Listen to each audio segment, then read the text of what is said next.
Sur ces images fournies par la chaîne de télévision russe RTR, qui dit les avoir filmées à Sievierodonetsk, des militaires russes prennent position dans les ruines d'un quartier résidentiel.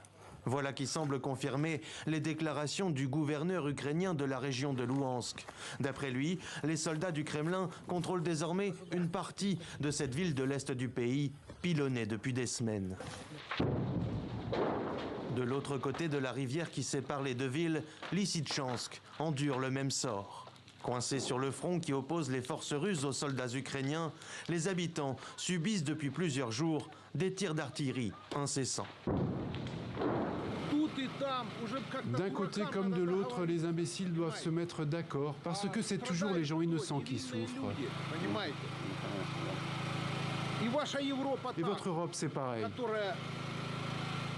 Dans la ville, en partie détruite et désertée, certains n'ont pas eu d'autre choix que de rester, malgré l'encerclement annoncé par les soldats russes. Il y a eu un bang, puis la maison a commencé à trembler et les échafaudages ont commencé à tomber partout. Nous n'avons même pas compris ce qui s'est passé. Personne n'est venu nous voir depuis. Plus tôt, ils nous avaient demandé à tous d'évacuer, mais j'ai une grand-mère âgée et son frère. Ils ne marchent pas très bien.